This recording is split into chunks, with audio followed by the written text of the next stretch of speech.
الحمدللہ رب العالمین والعاقبۃ للمتقین والصلاة والسلام علی اشرف الانبیاء وسید المرسلین اما بعد فاعوذ باللہ السمیع العلیم من الشیطان الرجیم بسم اللہ الرحمن الرحیم الصلاة والسلام علیک یا سیدی یا رسول اللہ وعلی آلک واصحابک یا سیدی یا نور اللہ۔ حمد و ثنا کے بعد محترم ناظرین و سامعین، السلام علیکم ورحمۃ اللہ تعالی وبرکاتہ۔ محترم سامعین کرام، پچھلی نشست میں ہم نے آپ کے سامنے قرآن مجید برہان رشید کی جو سورۃ البقرہ ہے اس کی 48 آیت کا ترجمہ آپ کے سامنے پیش کیا تھا اور اس کی تفسیر بھی آپ کے سامنے پیش کی تھی، اور انشاءاللہ آج ہم اللہ کے فضل و کرم سے آج ہم 49 جو سورۃ البقرہ کی آیت ہے اس کا ترجمہ اور تفسیر آپ کے سامنے پیش کرنے کے لیے حاضر ہوئے ہیں۔ تو سامعین کرام، جو 49 آیت ہے سورۃ البقرہ کی، وہ آیت یہ ہے وَإِذْ نَجَّيْنَاكُم مِّنْ آلِ فِرْعَوْنَ يَسُومُونَكُمْ سُوءَ الْعَذَابِ يُذَبِّحُونَ أَبْنَاءَكُمْ وَيَسْتَحْيُونَ نِسَاءَكُمْ وَفِي ذَلِكُمْ بَلَاءٌ مِّن رَّبِّكُمْ عَظِيمٌ۔ یہ مکمل آیت ہے، 49 آیت ہے سورۃ البقرہ کی۔ اس کا سادہ سا ترجمہ ان الفاظ میں بنتا ہے، اور جب ہم نے تمہیں نجات دی آل فرعون سے کہ وہ تمہیں چکھاتا تھا برا عذاب، وہ ذبح کرتے تھے تمہارے بیٹوں کو اور زندہ رکھتے تھے تمہاری عورتوں کو، وفی ذالکم بلاء من ربکم عظیم، اور یہ تمہارے رب کی طرف سے بڑی آزمائش ہے۔ یہ اس کا سادہ سا ترجمہ ان الفاظ میں بنتا ہے۔ سامعین کرام، اب ہم آتے ہیں اس کی تفسیر کی طرف کہ مفسرین کرام نے اس آیت کی تفسیر کیا بیان فرمائی ہے۔ تو سامعین کرام، پچھلی آیتوں میں بنی اسرائیل پر جو نعمتیں کی گئی تھیں، جو اللہ نے انعام کیا تھا، ان کا ذکر اجمالی طور پر اللہ نے بیان فرمایا تھا، اجمالی طور پر۔ اب یہاں سے تفصیلاً جو بنی اسرائیل پر انعام کیا گیا، نعمتیں کی گئی، ان کا ذکر کیا جا رہا ہے تفصیلاً۔ سامعین کرام، یہ جو فرعون تھا یہ بنی اسرائیل پر ظلم کیا کرتا تھا، بنی اسرائیل کو ان پر ظلم کرتا تھا، انہیں مشقت میں مبتلا کرتا تھا، ان سے زیادہ کام لیا کرتا تھا بنی اسرائیل سے، ان کو ہر وقت کام میں مشغول رکھتا تھا کہ ان کی پیٹھیں ٹوٹ جاتی، ان کی پیٹھوں پر زخم آ جاتا، پتھر اٹھواتا ان سے، بنی اسرائیل سے۔ بڑا یہ ظالم تھا فرعون، اور ہر کسی کو آج کل معلوم ہے کہ یہ فرعون کون ہے۔ سامعین کرام، جو روم کا بادشاہ ہوتا ہے، روم کے بادشاہ کا جو لقب ہوتا ہے اس کو کیسر کہتے ہیں، کیسر، اور جو حبشہ کے بادشاہ کا لقب ہوتا ہے اس کو نجاشی کہتے ہیں، اور جو مصر کے بادشاہوں کا لقب ہوتا ہے ان کو فراعین کہتے ہیں، جو مصر کے بادشاہوں کا لقب ہوتا ہے ان کو فراعین کہتے ہیں، اور ایک بادشاہ کو، مصر کے ایک بادشاہ کا لقب فرعون ہوتا ہے، اور یہ فرعون حضرت موسیٰ، جو آیت میں فرعون کا لفظ استعمال کیا گیا ہے، یہ فرعون حضرت موسیٰ علیہ السلام کے زمانے کا ہے، چونکہ یہ 8واں فرعون تھا، اس سے پہلے 7 فرعون گزر چکے تھے، اور یہ لقب ہے، جو مصر کا بادشاہ ہوتا تھا اس کا لقب فرعون ہوتا تھا، اور یہ 8واں فرعون تھا جو حضرت موسیٰ علیہ السلام کے زمانے میں تھا۔ اور تقریباً روایات میں آتا ہے کہ اس فرعون کی 400 سال سے بھی زیادہ عمر تھی۔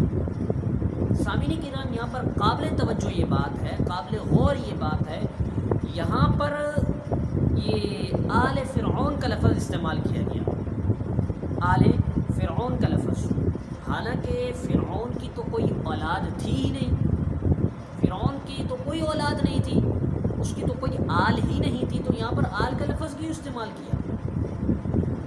سامعین کرام، تفسیر جو کرتے ہیں بیان، وہ وہ جو دقیق سے دقیق الفاظ ہوتے ہیں ان کے معنی کو ان کی معنی کی تفسیر کرنے کے لیے تفسیر کی جاتی ہے تاکہ وہ معنی کھل جائیں. یہاں پر آل فرعون کے لفظ استعمال کیے. اگر ہم معنی کریں تو فرعون کی اولاد، لیکن فرعون کی اولاد تھی نہیں. ترجمے سے تو معنی وہ مفہوم سمجھ میں نہیں آیا.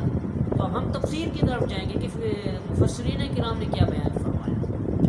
مفسرین فرماتے ہیں یہاں پر آل فرعون سے مراد فرعون کے جو پیروکار تھے، جو فرعون کی پیروی کرتے تھے، وہ مراد ہیں آل فرعون سے. فرعون کی آل سے مراد فرعون کے پیروکار تھے. سامعین کرام، یہ جو فرعون تھا اس نے ایک دن خواب دیکھا کہ بیت المقدس کی طرف سے ایک آگ آئی، اور وہ آگ آ کر مصر کے پورے شہر کو اس نے گھیر لیا. اور جو فرعون کے جو پیروکار تھے، قبطی لوگ تھے، ان ساروں کو اس آگ نے جلا دیا، سوائے بنی اسرائیل کے. جو بنی اسرائیل تھے، بنی اسرائیل کو اس آگ نے کوئی نقصان نہیں پہنچایا. بنی اسرائیل محفوظ کے محفوظ تھے، اور جو فرعون کے پیروکار تھے وہ سارے کے سارے جل گئے. فرعون نے جب یہ خواب دیکھا تو یہ اس پر وحشت طاری ہو گئی. یہ وحشت میں آ گیا، ڈر گیا، اور پھر اس نے کائنوں کی طرف رابطہ کیا، کائنوں کی طرف متوجہ ہوا. ان سے اس خواب کی تعبیر پوچھی تو ان کائنوں نے کہا کہ بنی اسرائیل میں ایک بچہ پیدا ہوگا جو تیری ہلاکت کا سبب بنے گا، تیری سلطنت کے لے جانے کا سبب بنے گا. تو فرعون نے حکم دے دیا کہ جہاں پر بھی بچہ پیدا ہو نا بنی اسرائیل میں، ان سب کو قتل کر دینا، ان سب کو قتل کر دینا. تم جہاں پر بھی بنی اسرائیل میں کوئی بچہ پیدا ہو.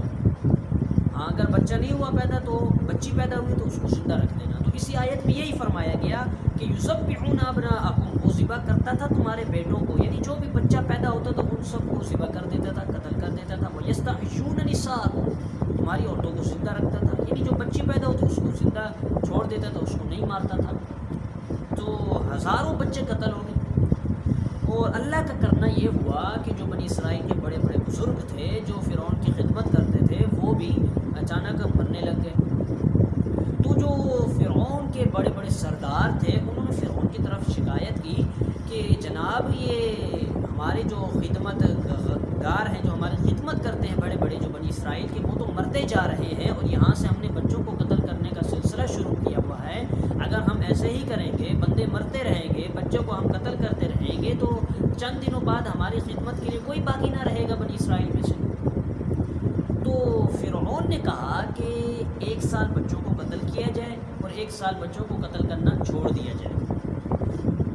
اور جس سال بچوں کو قتل کرنا چھوڑ دیا گیا کہ اسی سال ہی حضرت ہارون علیہ السلام اللہ کے نبی پیدا ہو گئے. اور جس سال قتل کرنا شروع کیا انہوں نے اس سال حضرت موسیٰ علیہ السلام پیدا ہو گئے، دنیا میں تشریف لے آئے. اور پھر وہ کیسے بچ گئے تو اس کا ذکر انشاءاللہ سورۃ القصص میں بیان کیا گیا ہے تفصیل، وہاں پر ہم اس کے مقام پر عرض کریں گے آپ اس کو. تو حضرت موسیٰ علیہ السلام اسی سال جس سال وہ قتل کر رہا تھا بچوں کو، اسی سال حضرت موسیٰ علیہ السلام پیدا ہو گئے. تو یہ بندوں کو جو بچے پیدا ہوتے 1 سال قتل کرتا تھا اور 1 سال چھوڑ دیتا تھا. تو سامعین کرام، اسی آیت میں یہی بیان فرمایا گیا کہ تمہارے بچوں کو وہ ذبح کرتا تھا، تمہاری عورتوں کو وہ زندہ رکھتا تھا. اسی آیت میں یہی کہا گیا وَفِي ذَلِكُمْ بَلَاءٌ مِّن رَّبِّكُمْ عَظِيمٌ، اور یہ تمہارے رب کی طرف سے بڑی آزمائش ہے.